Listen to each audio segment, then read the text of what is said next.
Welcome everyone to Monday Match Analysis. I'm Gill Gross, and it is time to preview the 2021 Australian Open. The first major of the year is here. Let's go. It is Monday morning in the United States, which means it's almost Tuesday in Melbourne, Australia, if not already. And that also means one day of play has concluded. Of course, I like to do these before any tennis is played, but the draw was delayed 24 hours, and then I had to travel for work. It really messed me up, and that's why this is late. But it is here, and I promise you, rest assured, I have not changed any of my picks. I made all these picks before the tournament started. There has been no cheating, and we can just dive into this. I'll start with the court conditions and some of the things that I'm looking for, the kind of players that I'm favoring perhaps more than usual for this tournament. I do think that we are getting quicker conditions, slicker conditions, despite the cooler temperature in Melbourne, Australia, because it's 2 weeks later. So I don't think when you look at the forecast, Thursday's looking hot, but we're not getting triple-digit heat like we sometimes get. So that's good news for some, and that normally slows down the court speed a little bit, but for the most part, it looks a lot faster than last year. The 2020 Australian Open was a complete outlier. They made changes to the court surface. They apparently had last-minute issues with the court surface and had to resurface it prior to the tournament, which means the court was really not played on very much coming in.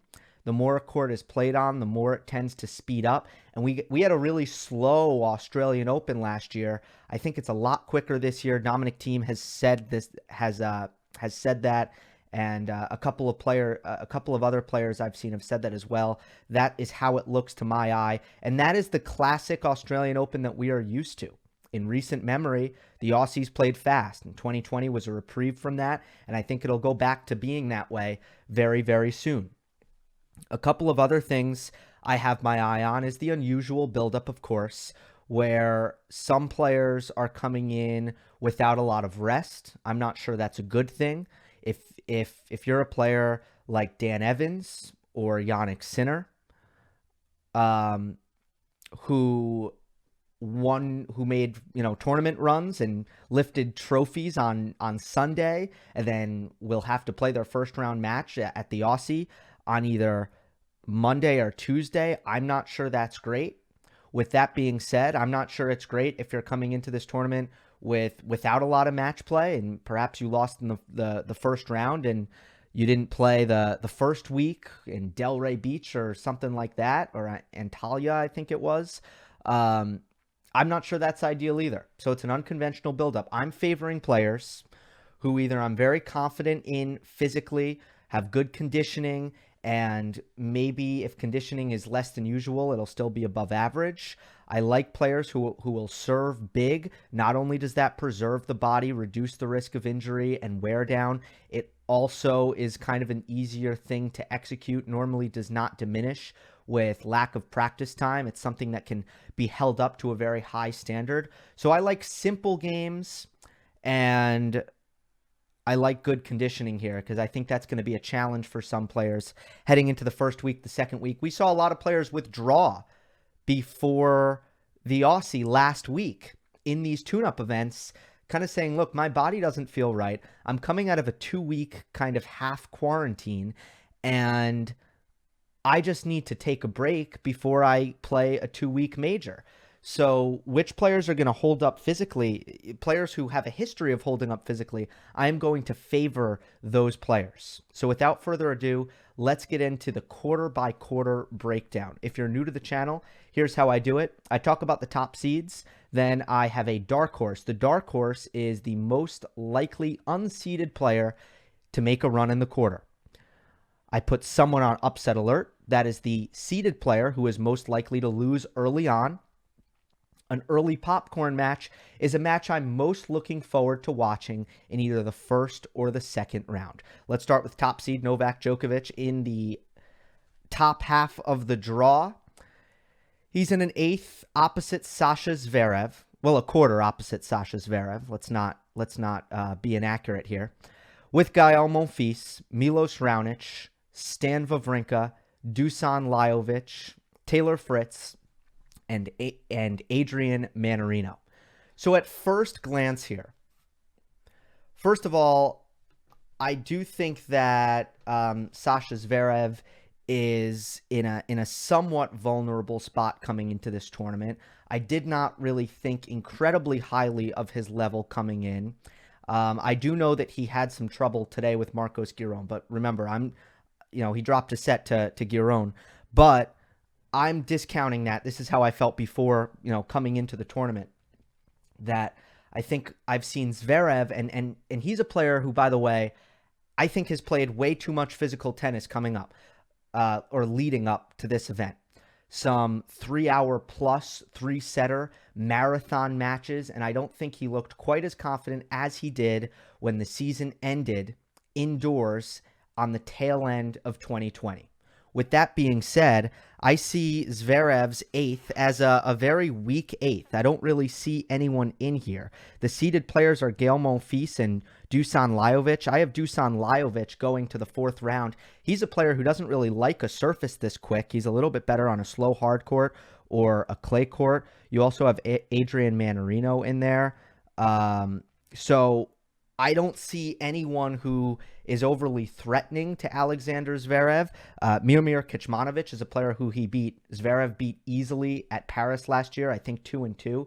Zverev gets a good break here. So I feel like he's vulnerable. He's also got the pressure, a little bit added pressure. He made the semifinals here last year, and I don't think that he's been a proven commodity when coming into tournaments with high expectations. I don't think that Alexander Zverev has really proven that he handles that well yet. So I do have Zverev moving on to the quarterfinal here because I just don't see anyone to take him out. Now let's take a look at Novak Djokovic's path to the quarterfinal. He beat Jeremy Chardy easily. He's never dropped a set in 14 meetings now to Jeremy Chardy. Djokovic I have him going through Francis Tiafoe, Taylor Fritz in the third round, although it very well easily could be Riley Opelka. Then Milos Raonic. Now, this is a tough player for Novak Djokovic to draw. Milos Raonic is in very good form. I think he has been for quite a bit. He looked good, in my opinion, at the ATP Cup, despite the loss to Jan-Lennard Struff. He enjoys the Australian Open, had a good result here last year. With that being said, Taylor Fritz, Riley Opelka, Milos Raonic, Sasha Zverev. Let's take those players and let's say those are the group of players that Novak Djokovic can play. Those are good players. That's not an easy group of players to have in your eighth if you're Novak Djokovic. But at this point in Djokovic's career, I really feel like he embraces and enjoys the challenge of playing the big server, the offensive player, getting in that war of short points, the players who don't move as well that make his offense better, and players that he can try to counter-strike against, players who challenge his return and defense, but won't drag him into long, grueling baseline duels. That is the style of player. At this point in Novak Djokovic's career, I believe that's the style of player that Djokovic is best against, and those are the kinds of players that Novak Djokovic has. So if we're going to compare him to Rafael Nadal, who's on the bottom half of the draw, and I'll take a look at his quarter later, if you look at the quality of player that Djokovic has versus the quality of players that Nadal has, I think undoubtedly in the quarter, Djokovic has the tougher competition, but I also don't think stylistically there's anything there that is problematic. Let us get to the dark horse, upset alert, popcorn match, etc. Dark horse is Marton Fucsovics. I've talked about how much I like him in the past in the best of 5 format because he's such a fit player and he's had so much success in best of 5, giving seeded players trouble. He has the win over Daniil Medvedev at the French Open last year. He gave Djokovic a lot of trouble, I believe, US Open 2019. Do I have that right? Yeah, I think I do. He's given Djokovic trouble at the US Open, actually. But I always love Fucsovics, and to me, he's the most dangerous unseeded player in this quarter. He's a favorite of mine in the best of 5. If you're someone who's watched a lot of these previews, he's frequently occupied that dark horse spot. Upset alert is Gael Monfils for me. That's who I had before this tournament started, and this happened. Emil Ruusuvuori beat him in 5 sets. Heartbreaking for Gill. He's not on a good run of form. He does not have a lot of confidence. He's 34 years of age. I'm really hoping that he's not really over the hill and that he can come up with some good tennis, because there have been points in time in his mid-30s, right, at age 33 and 34, I've seen him play good tennis. His shot selection has improved. So I'm holding out hope for Gael Monfils that this is not going to be a nosedive, because in the last 6 or so months, it really has been. And that's why I put him on upset alert. And he did indeed lose to the talented youngster, Emil Ruusuvuori from Finland. Early popcorn matches, Taylor Fritz versus Riley Opelka. These are the two brightest stars in American men's tennis right now who are close to ready. They're not really the next gen, right? They're not like Sebi Korda and Brandon Nakashima, but they're the closest players who are ready to make some noise in the near future, in my opinion. I think Taylor Fritz, I don't know how close he is to his ceiling as a player, but I think he's getting there, whereas Riley Opelka has a lot of room to develop. Right now, I have Taylor Fritz coming through this match. I think that Fritz has a serve that is underrated and almost in the Opelka, at the Opelka level, but he's a better player from the baseline. So I'm going to go with Taylor Fritz in that one, and I think that's who Novak Djokovic will have to deal with in the third round. Ultimately, confident that Novak Djokovic gets through this quarter. So have one last look at it on YouTube. Quarterfinal, Djokovic defeats Zverev. Dark horse, Martin Fucsovics. Upset alert, Gael Monfils. Early popcorn, Taylor Fritz versus Riley Opelka.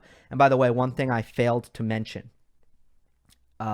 Stan Wawrinka is a player that a lot of people have Djokovic having to play Stan Wawrinka. And oh no, Stan has beaten Novak at the Australian Open and the US Open and the French Open. They've played some tremendous matches. Stan almost got him twice in New York. I don't actually think Stan makes it to Novak. I don't anticipate that. I think Fucsovics will give Wawrinka trouble. I think if not, Milos Raonic will beat Wawrinka. And I also don't think that this is the same Stan Wawrinka. So a lot of people saying that, oh, we should circle that and Novak's in trouble with Wawrinka. I really don't see that. I don't see that at all. So I will leave it at that. Maybe Stan will prove me wrong, but I don't see him as very threatening to Novak. All right, let's go down one quarter. It is the quarter of Dominic Thiem. There's usually a chaos quarter. Every slam, there's usually a chaos quarter where stuff hits the fan, keeping it PG, and crazy stuff happens and things open up and we get some wonky results. Normally, somewhere in a major, that happens. And I think that Dominic Thiem's quarter might be it. Top seeds with Thiem: Diego Schwartzman, Denis Shapovalov, Pablo Carreno Busta, Grigor Dimitrov, FAA, Benoit Paire, and Hugo Humbert. This quarter is unbelievably strong in the top 8th, where Dominic Thiem sits. And I think that there are loads of great players. The bottom 8th, very, very weak. But I think the 8th that Dominic Thiem is in is one of the most difficult in the entire draw. Okay? Let's take a look. Here's what I have for Dominic Thiem. Mikhail Kukushkin, kind of a tricky first rounder, but Thiem was able to navigate through that today. Dominic Kepfer or Hugo Dellin in the second. Those are both decent players, but then that's where it gets difficult. Hugo Humbert is kind of my dark horse here. Now, I didn't put him... Oh, well, he's not a dark horse because he's seeded. Hugo Humbert is now seeded, and he's a player who plays very well on fast courts, a tricky lefty with a good wide serve on the ad side, a really big forehand that he hits with precision. He takes time away. He likes to come forward. He's got a flat backhand that doesn't bounce very high, that he's very comfortable taking down the line. I think that Hugo Humbert could pose some problems for Dominic Thiem, for a couple reasons. One, I think stylistically, just it'll have to be a good backhand day for Dominic Thiem, and sometimes it is, sometimes it isn't. I think that Humbert is a player who can take Thiem's time away and cannot let Dominic get any rhythm, which Thiem really wants. He likes the rhythm. He likes the momentum. He wants the confidence that he can take really big cuts, start swinging big, and start hitting his spots. And I don't love this spot for Dominic Thiem. I think, once again, the court surface is not like it was last year when he made the final and was very close to winning this title and lifting the trophy against Novak Djokovic. I think these conditions are very, very different now. They're a lot faster, a lot slicker. Thiem needs to do better on return. It's going to be more difficult for him on return. And I see Thiem as someone who wants to build his confidence and play with some rhythm and play some baseline rallies. I think Humbert is just the perfect player. If there's going to be a shock in this tournament, I think Humbert might be able to take Thiem out. Now, I'm not convinced by Hugo Humbert's results ever since Paris of last year. They haven't been awesome, but he's a talented young player on the up and up. I think a tough matchup for Dominic Thiem in the third round. So, who's the favorite in that match? Obviously Thiem. And you know how I think everyone who's watched the channel knows how high I am on what Thiem can do and how impressed I've been with what he's done, right? But I do think that this could be a spot where if there's going to be a shock in this tournament, this is one I'm circling as a maybe. And to keep things interesting, I'm not going to pick just chalk and put everyone through. I'm going to go with this as an upset with Dominic Thiem. Now, that would open things up for a lot of players here in this quarter. Hugo Humbert, obviously, but Pablo Carreno Busta, who's been to 2 U.S. Open semifinals, a great best-of-5 player, unbelievably fit. Again, a simple, foolproof game, who's been to the 4th round a couple of times at the Australian Open, but who has never made it as far as a quarterfinal. And I see him as a player with a really sturdy backhand that can easily hold up against the lefty Humbert in the 2nd round. You could see a hangover. That could be a long, tough match between Thiem and Humbert if it happens, because Humbert has to play Nick Kyrgios, so let's not brush that aside. And then Thiem would have to play Kyrgios. Again, I think that's tough too, to face Kyrgios' big serve. I think that's difficult as well. It's interesting because I think if Thiem has to play PCB, I think that's a nice matchup, and I think Thiem gets through that. By that time, he would have some momentum built up, which I think also really, really helps Thiem. I think once he gets going in this tournament, I'm not quite as concerned about him. Not that I'm overly concerned about him to begin with, but I just think he's got it tough. I think the conditions aren't great. I think there's a good amount of pressure here, and I think the opponents are difficult.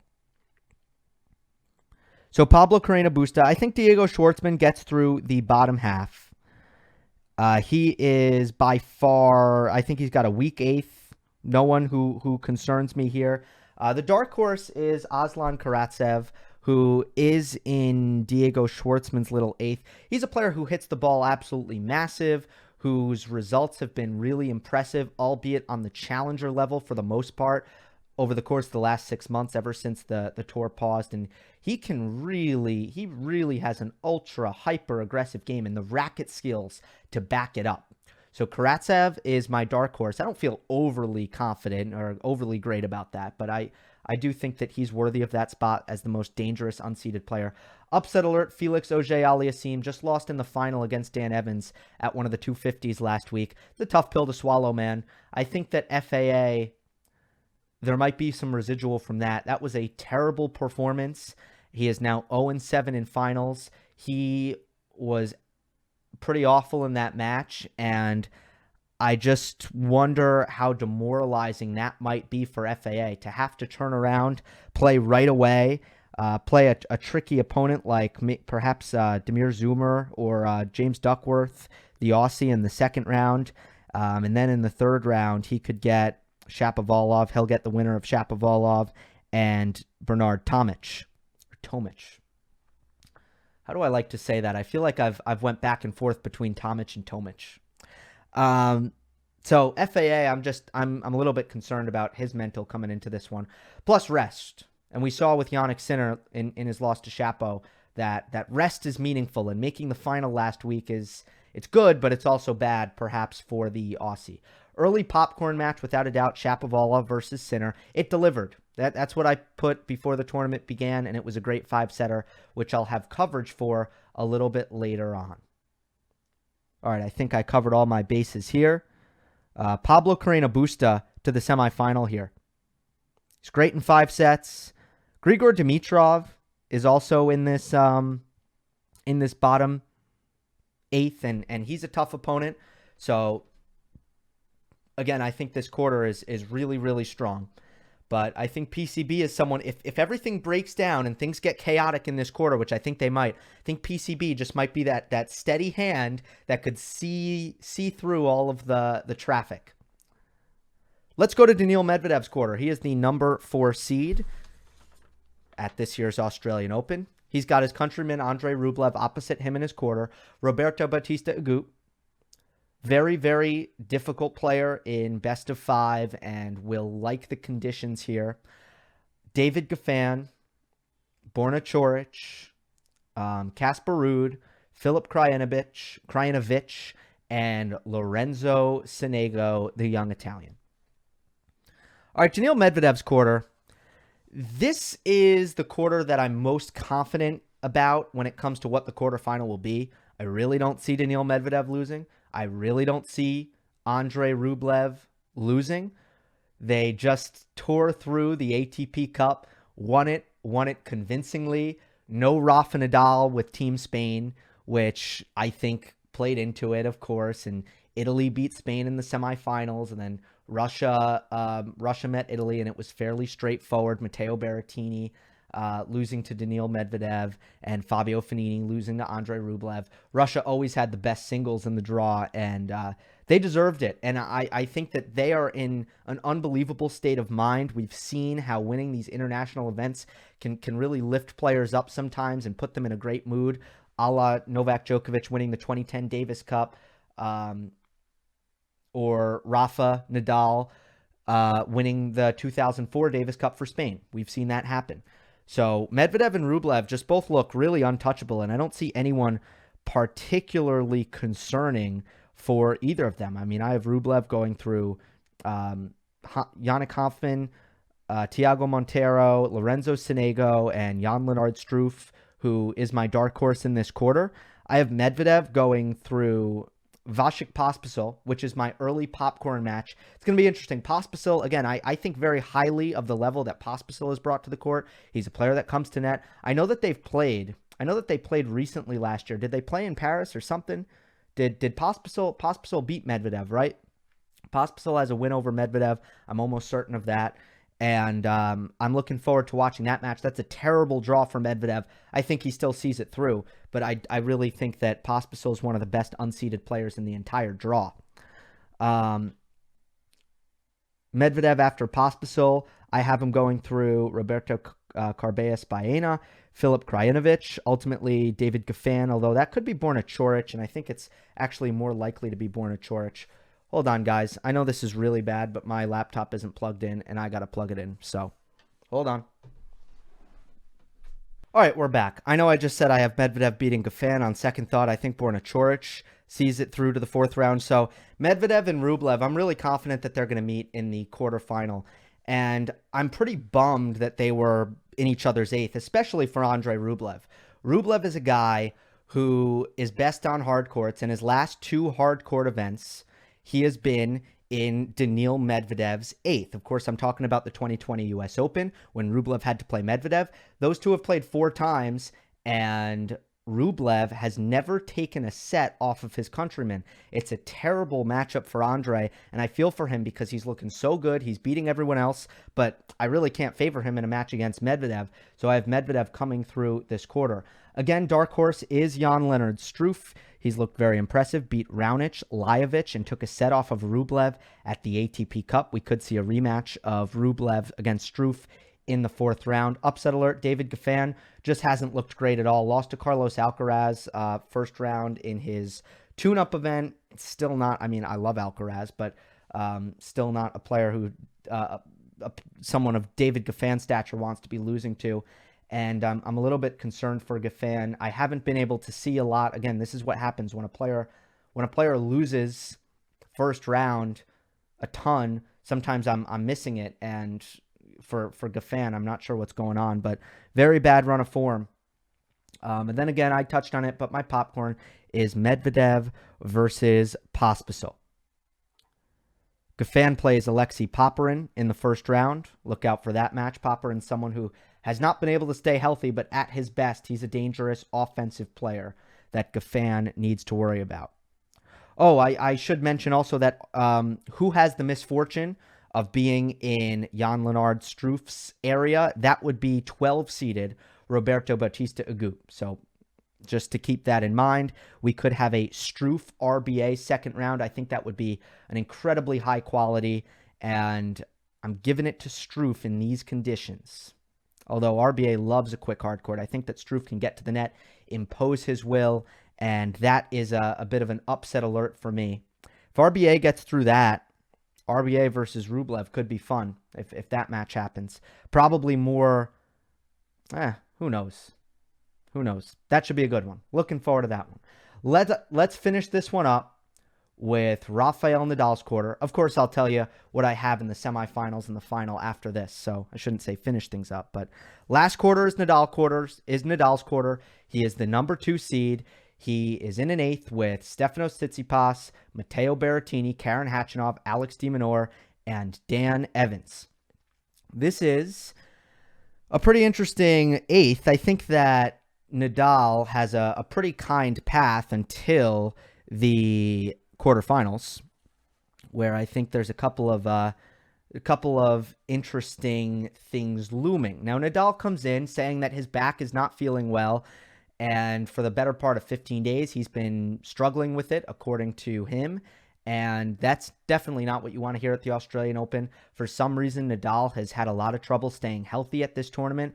You wouldn't think that that would be the case since it is the first major of the year, but Nadal's got horrible luck at the Aussie.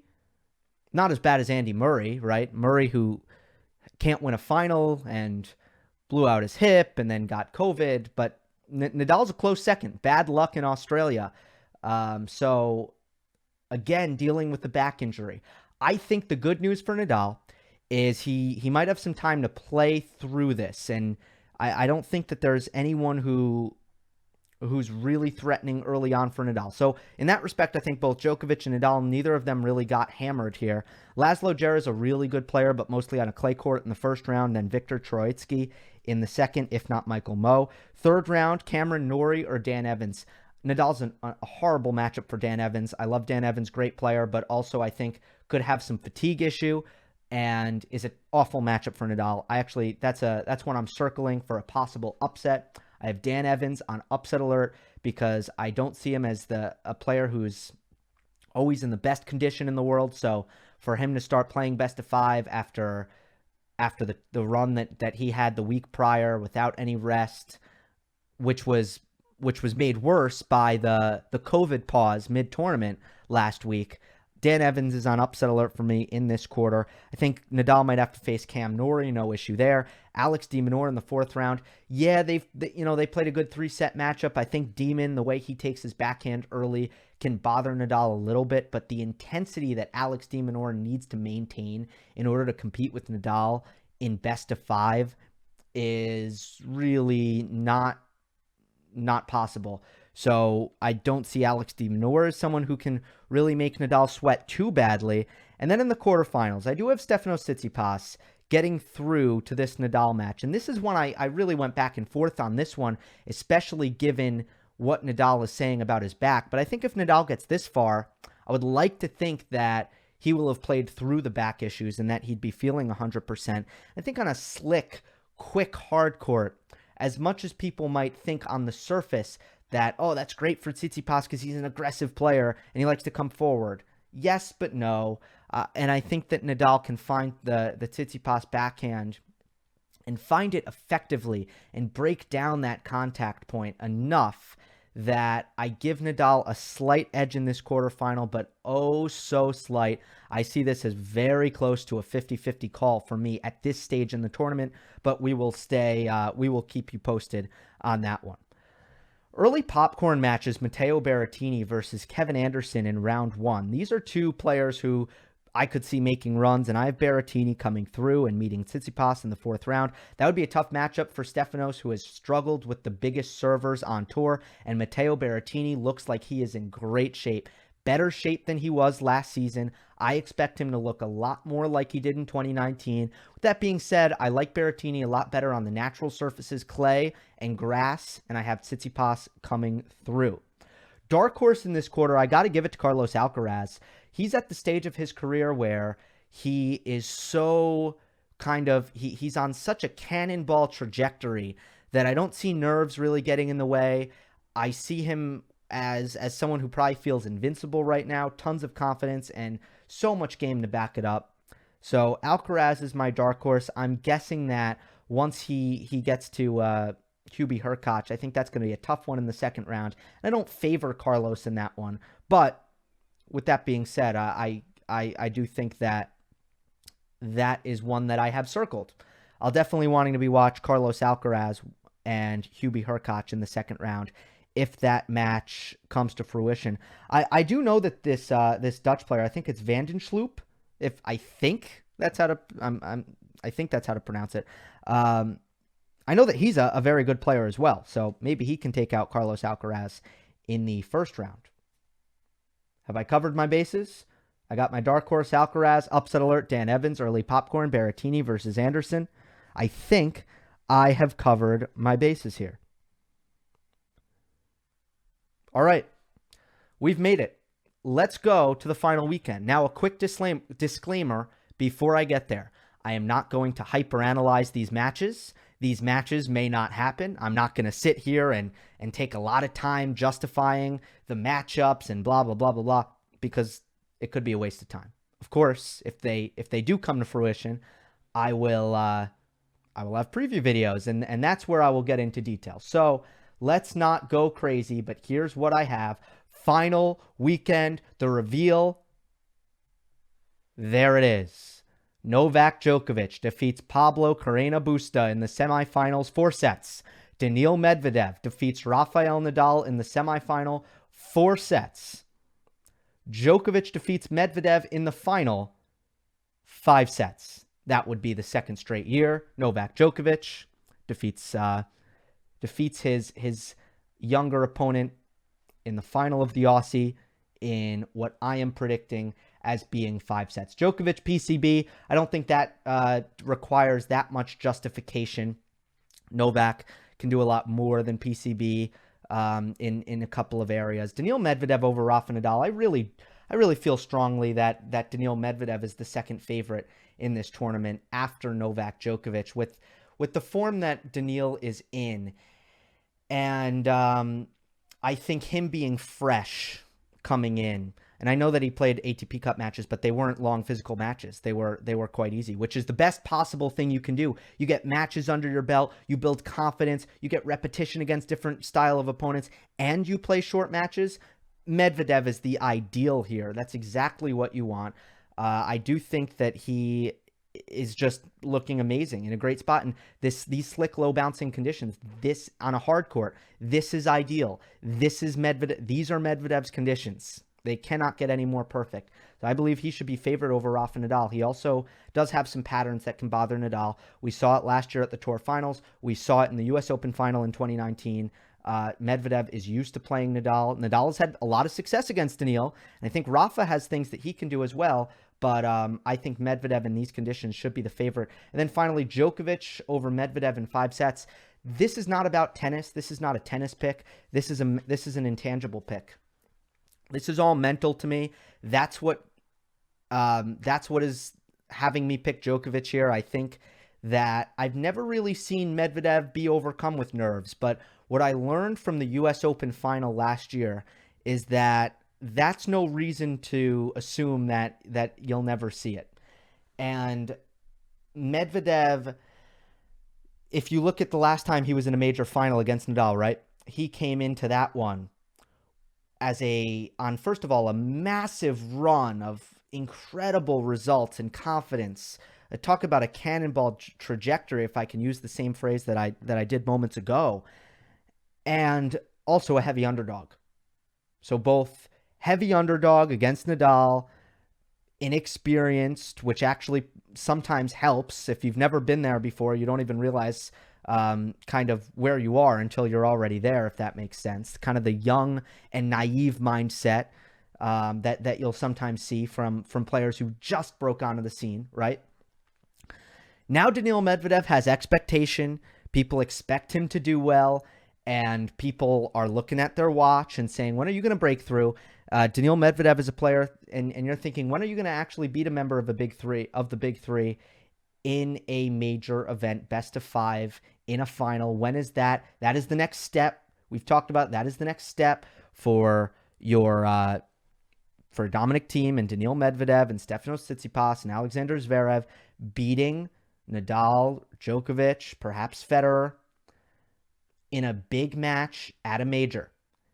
That's what has not happened yet. And with the weight of that on Daniil Medvedev's shoulders, I don't see enough of a tennis difference between Djokovic and Medvedev to justify picking Medvedev here. I like Djokovic for the intangibles, for the been there, done that, the invincibility, the home soil effect that we see with Rafa Nadal at Roland Garros.